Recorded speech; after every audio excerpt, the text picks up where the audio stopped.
আল্লাহ রাব্বুল আলামিন আমাদেরকে এই জীবনের মধ্যে পরীক্ষা না করে ছাড়বেন না। আমরা পরীক্ষার হলে আছি, সুখ দুঃখ দুইটাই পরীক্ষা। সুখের পরীক্ষা হলে হয়তো আমাদের আর কোনো কষ্ট হয় না, কিন্তু দুঃখের পরীক্ষা আমাদের কষ্ট হয়। সেই দুঃখের পরীক্ষায় আমরা কিভাবে এটাকে মেনটেন করি, কিভাবে এটাকে ফেস করি, কিভাবে আমরা হতাশ হয়ে যাই না এবং আল্লাহর কাছে দোয়ার জন্য দরখাস্ত দিতে থাকি, দোয়া করতে থাকি। কিন্তু অনেক সময় দেখা যায় এত দোয়া করছি এত বছর পর্যন্ত দোয়া তো কবুল হচ্ছে না, হতাশ হয়ে যায়। এইটা কি ঠিক? আল্লাহ তাআলা কেন দোয়া কবুল করেন না? আমরা হতাশ হয়ে যাই কেন? হতাশ হওয়াটা কি ভালো কিছু? এই বিষয়ে আমরা আজকে বিষয় আলাপ করছি। আল্লাহ তাআলা কোরআনেই বলে দিয়েছেন যে মানুষ কি মনে করেছে আমি মুসলিম, আমি ঈমান এনেছি, এই কথা বললে আখিরাতে তাকে আমি ছেড়ে দেব?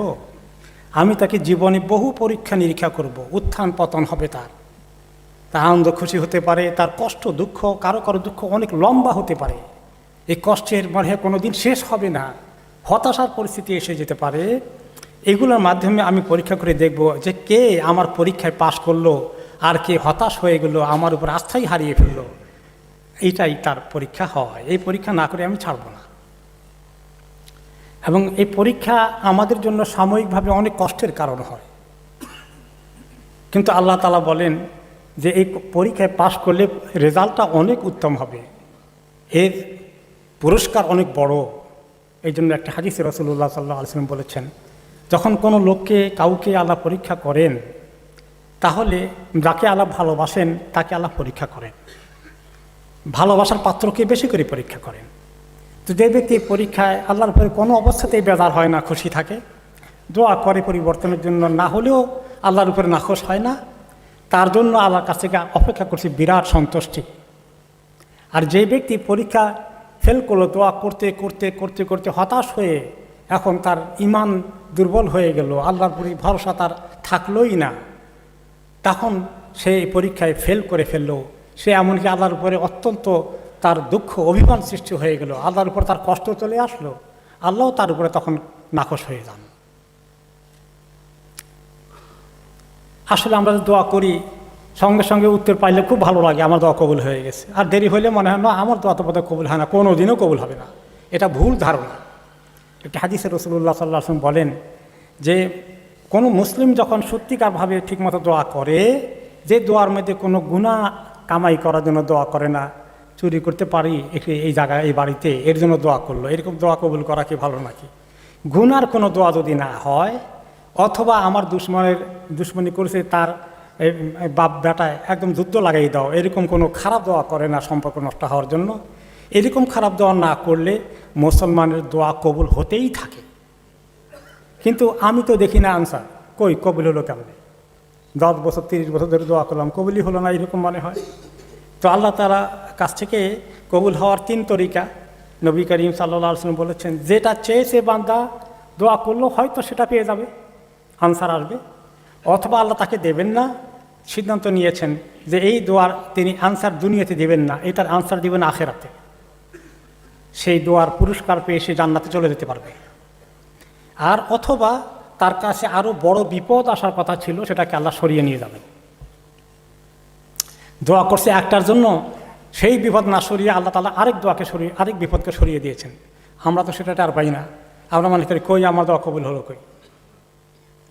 আল্লাহ তাআলা অনেকেই আমার কাছে গতকালকে পরশু এক ভাই এত হতাশ হয়ে ফোন করলেন, প্রচণ্ড হতাশ, জীবনের এতগুলো বৎসর অপেক্ষা করতে করতে একটা জিনিস তার অর্জন হচ্ছে না। তিনি মনে বললেন যে আমি বোধহয় কি আল্লাহর কাছে এতই খারাপ, এত অভিশপ্ত নাকি আমি কি একেবারেই আল্লাহর কাছে অগ্রহণযোগ্য? কষ্ট তার ধরে রাখতে পারছে না, বহু বৎসর থেকে একটা জিনিস পাওয়ার জন্য এত কষ্ট করছে, এত পেরেশান করছে, অথচ অনেক মানুষ সহজে পেয়ে যাচ্ছে তার চোখের সামনে, সে কেন পায় না? হতাশ। তো আল্লাহ তাআলা অনেক নবীদেরকে পরীক্ষা করেছেন। পরীক্ষা করলে কষ্টে ফেললে মানুষ খারাপ হয়ে গেলাম আমি, এটা ঠিক নয়। নবীদেরকে আল্লাহ কষ্টে ফেলেছেন। আইয়ুব আলাইহিস সালামকে আল্লাহ এত কিছু দিয়েছিলেন, ধন সম্পদ, পরিবার সব আল্লাহ নিয়ে গেলেন, এত অসুস্থ করে ফেললেন, 18 বৎসর পর্যন্ত রোগে তাকে ফেলে সমস্ত মানুষ চলে গেল, তার সমস্ত সম্পত্তি নষ্ট হয়ে গেল, সমস্ত ছেলে মেয়ে গেল, সব মরে গেল। একমাত্র বিবি ছিল। 18 বছর পরে দোয়া করতে করতে করতে করতে আল্লাহ তাআলা তাকে আবার সব ফেরত দিয়েছেন। 18 বছর পর্যন্ত তিনি হতাশ হন নাই। ইয়াকুব আলাইহিস সালাম তার ছেলে ইউসুফকে হারালেন। আহারে কলিজার টুকরা সন্তান, কাঁদতে কাঁদতে কাঁদতে কাঁদতে চোখগুলো সাদা হয়ে গেল, চোখে দেখতে পান না। কত বছর পরে ইউসুফকে ফেরত পেয়েছেন বিভিন্ন রেওয়ায়েত আছে। একটা রেওয়ায়েত আছে যে 40 বছর পরে পেয়েছেন, কোন কোন রেওয়ায়েতে অবশ্য কিছু কম বলেছে। কিন্তু তিনি হতাশ হন নাই, তিনি দোয়া করতেই থেকেছেন। ছেলেমেয়েরা বললো যে এত কাঁদেন এত কাঁদেন এত কাঁদেন, আপনি তো নিজেকে হালাক করে ফেলতেছেন, সবর করেন না কেন? তিনি বলেন আমি তো শুধু আল্লাহর কাছে কাঁদি, আল্লাহর কাছে কাঁদার মধ্যে তো কোনো আপত্তি নাই, আল্লাহর কাছে চাওয়ার মধ্যে কোনো আপত্তি নেই। ইউনূস আলাইহিস সালাম মাছের পেটে চলে গেলেন, দোয়া করলেন করলেন করলেন, এত বড় পরীক্ষা মাছের পেটে, সঙ্গে সঙ্গে আলো উঠান নাই। কতদিন ছিলেন?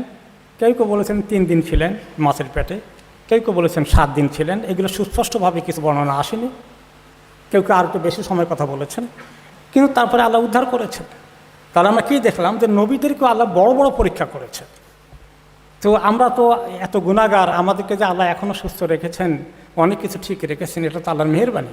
সবগুলোর জন্য যদি আমাদেরকে শাস্তি দিতেন আমাদের কী অবস্থা হতো? এই জন্য দোয়া করলে দোয়া কবুল হলো না, এই ধারণাটা ভুল, এটা কখনো যেন মনে না আসে। আমি যদি ইখলাসের সাথে দোয়া করি আর হারাম দোয়া না করি, সেই দোয়া কবুল হয়ে যাবে। ওমর ইবনে খাত্তাব রাদিয়াল্লাহু আনহু এই জন্য বলতেন যে আমি দোয়া কবুল হলো কি না এইটার জন্য কোনো পেরেশানি আমার মনে থাকে না, আমি দোয়া করতে পারছি কি না, দোয়া করলাম কি না, এটা আমার আসল পেরেশানি। দোয়া করলে আল্লাহ কবুল করবেন আমার কোনো সন্দেহ থাকে না, সেটা আজকেও হতে পারে পরেও হতে পারে। কোনো কোনো সময় দোয়ার আনসার আপনি দুনিয়াতে দেখবেন না, এটা আল্লাহ সিদ্ধান্ত। এই দোয়ার রেজাল্ট আল্লাহ আপনাকে দুনিয়াতে দেবেন না, কিন্তু এর বিনিময়ে এত বড় পুরস্কার দিবেন আখিরাতে। সেটা যদি আজকে আমরা দেখতে পেতাম যে আমাকে এই দোয়া দুনিয়াতে না দিয়ে যেটা চেয়েছি সেটা আল্লাহ দিবেন না, কিন্তু আখিরাতে দিবেন, ওইটা পেয়ে আমি বলবো আল্লাহ আমি কত ছোট জিনিস চেয়েছিলাম, আপনার উপর একটু কষ্ট এসে গেছিলো, দিলেন না কেন? কিন্তু এখন আখিরাতে আপনাকে দিয়ে যে আপনি আমাকে কত বড় নিয়ামত দিয়ে ধন্য করলেন, সেই জন্য আমরা কখনো যেন হতাশ না হই। ইমাম ইবনুল কাইয়্যিম রাহিমাহুল্লাহ আলাইহি বলেছেন আল্লাহ রাব্বুল আলামিন মানুষকে একটু মুসিবতে ফেলেন, কী জন্য? যে মুসিবতে ফেলে তাকে কাছে টানার জন্য। সে যে আল্লাহর কাছে এত আসে, যদি এই মুসিবতে না পড়তো এতগুলো দোয়া সে কখনো জীবনেও করতো না। যখনই আমরা মুসিবতে পড়ি তখনই চোখের পানি ফেলে আল্লাহর কাছে আসি, আর যখন মোটামুটি সুখ শান্তিতে আসি তখন কিন্তু কমই আল্লাহর কাছে কাতর হয়ে কিছু চাই। কাতর হয়ে কখন চাই, পেরেশান হয়ে কখন চাই? যখন আমি মুসিবতে পড়েছি। তো আল্লাহ তাআলা এই জন্য মুসিবত দিয়ে দিয়ে মাঝে মধ্যে কী করেন, তিনি দেখেন যে আমার বান্দাটা একটু বেশি করে আমাকে ডাকুক, আমার কাছে সে অনেক হাত পাততে থাকুক, এবং এই দোয়ার কারণে আপনি দুনিয়াতে যদি পেয়ে যান আলহামদুলিল্লাহ ভালো, দুনিয়াতে পাইলেও এই দোয়ার সওয়াব আপনি বঞ্চিত হবেন না আখিরাতে, আর দুনিয়াতে না পেলে তো ওটা আখিরাতে আরও বেশি পাবেন। তো এই জন্য আল্লাহ তাআলা আমাদেরকে, যদি বিপদ আপদ না থাকতো বোধহয় অনেকেই আমরা সহজে আল্লাহর কাছে তেমন বেশি মনোযোগ দিয়ে দোয়া করতাম না। তো এর মধ্যে খায়ের আছে, যদি ঈমান মজবুত থাকে তাহলে যে কোনো বিপদ আপদ এর মধ্যেও খায়ের আছে, যদিও আমরা বিপদ আপদ থেকে সবসময় পানা চাওয়ার জন্যই যে আল্লাহ আমাকে বিপদ আপদ থেকে দূরে রাখেন, আল্লাহ আফু আল্লাহ আফিয়ার জন্য দরখাস্ত করে বলেছেন, এটা ঠিক। সর্বশেষ কথা হলো যে আমরা যে কোনো অবস্থায় যেন কখনোই হতাশ না হয়ে যাই, দোয়া ছেড়ে না দেই। এটি হলো খুব জরুরি কথা, যে আমার দোয়া যদি দেখি অনেক বছর কবুল হচ্ছে না, আমি যেন বলি যে না আর দোয়া করে লাভ নাই, মনে হয় এটা কবুল হবেই না। আমরা করেই যাব। হয়তো আল্লাহ যেভাবে নবীদেরকে অনেক বছর পরে অ্যান্সার করেছেন আমাকে করতে পারেন, আর না হলে আমার কোনো লস নেই, এই সমস্ত দোয়া জমা করা আছে, এবং আখিরাতে আল্লাহ তাআলা সেগুলো দিয়ে আমাকে সহজেই পুলসিরাতের রাস্তা পার করে দেবেন। আল্লাহ আমার আখিরাতের হিসাবে সহজ করে দিবেন। দোয়া হচ্ছে অনেক বড় ইবাদত, আর দোয়া হুয়াল ইবাদত, দোয়াই হচ্ছে আসল ইবাদত। আল্লাহ রাব্বুল আলামিন যেন আমাদেরকে বিপদে আপদের থেকে হেফাজত করেন, আর যখনই আল্লাহ তাআলা আমাদেরকে পরীক্ষা করেন আমরা যেন পাশ করতে পারি, সবরের সাথে দোয়া করতে পারি, আল্লাহর কাছে হতাশ না হয়ে যায়, নিরাশ না হয়ে যায়, সেই তৌফিক আল্লাহ তাআলা আমাদেরকে দান করুন।